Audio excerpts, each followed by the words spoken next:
Sure. We came in 1964, and I went to work at Skier Inn. First job I had was running the baby lift. I never skied in my life. Just before Christmas, and JD and his associates owned it at that time. Just before Christmas, they sent word down that JD Beal wanted to see me. Well, I didn't know who JD Beal was, but he sounded pretty important. And so I went up to the office, walked in, he introduced himself. We talked briefly, and he said, "You're in charge of the ski rental shop. This is just before Christmas. You folks who have lived here know what the rush we have for Christmas." Anyway, with his help and guys like Sigi and a lot of others, instructors and some of the other owners, well, anyway, we got through Christmas. And I'll tell you what, by the time we got through the Christmas holidays, I could do anything to a ski you could imagine. I could fix it, I could put lines and so on. Anyway, that was my start. Eric Windisch was general manager, and then they kind of moved me out of the rental and began to give me other duties. And I remember how Eric used to drive a bike haul. We had a bike haul back, and they put a different engine in it and a different transmission. Instead of being an automatic, it was geared like a car. Boy, Eric could tear up the side of the hill, that thing. But we had a lot of fun and did a lot of work. I cut one of the trails there one year, the one we were talking about earlier called Pat's Hill. And the area had a cable lift dozer. And you folks, if you don't know what that is, instead of being hydraulic, it was cable operated. So you could put no down pressure really on the blade. One steering arm, the other one, the steering brake didn't work. So when I got up to the top to start to make my cut down the hill, I had to get it angled and set right so I could come out right at the bottom. That's the way I cut that hill. And of course, back then we had a high road, and a low road. You could swing around, come on down to the main trail. But we had a lot of fun.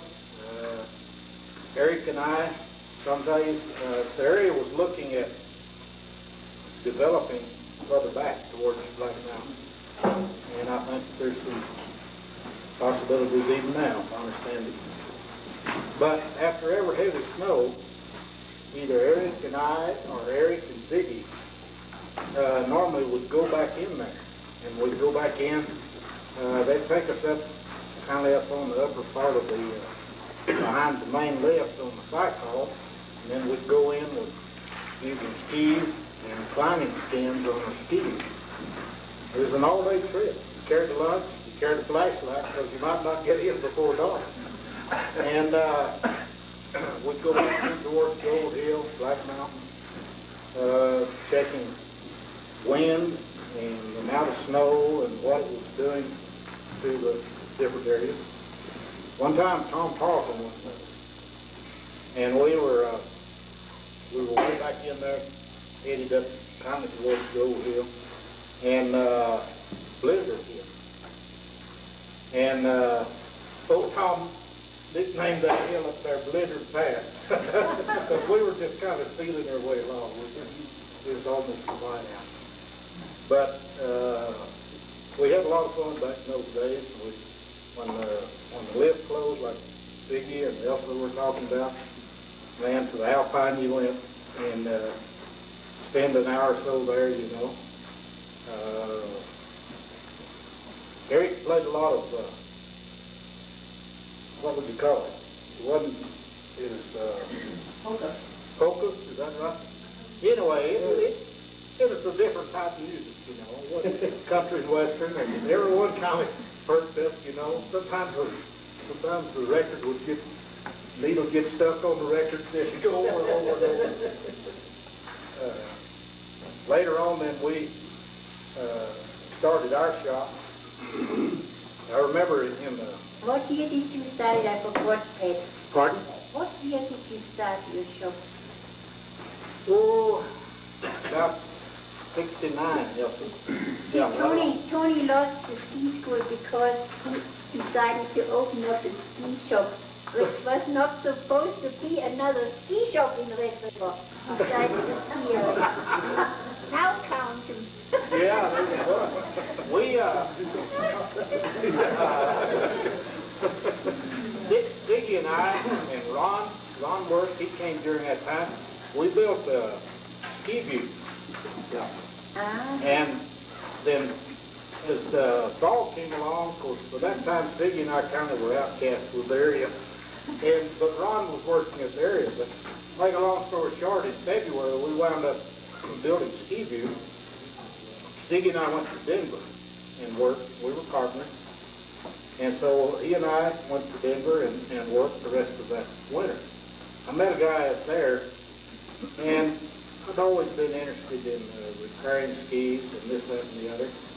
And we got to talking about refinishing skis, repairing them. That was back when the skis had the old phenolic top.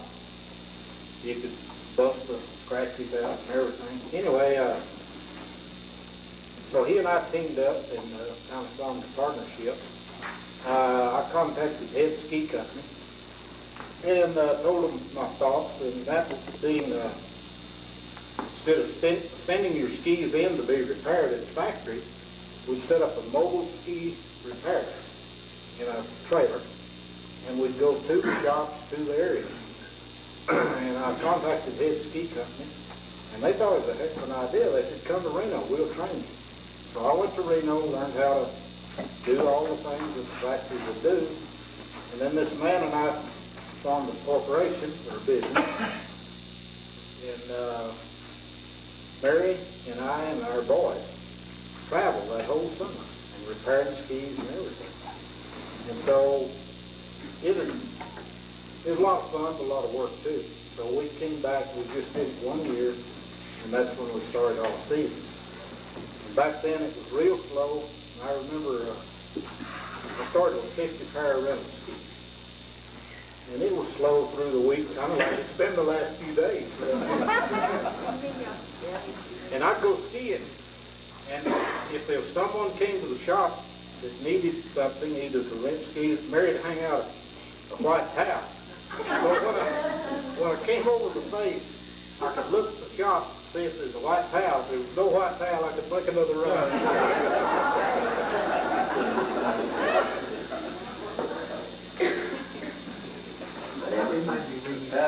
Pat was telling all the story about it was scary. He stuck that cat up on top of that hill, and it was stuck there for over a month, and that's why it was named Pat's Hill. Yeah, but the reason it stuck, John, is because I only had one steering left.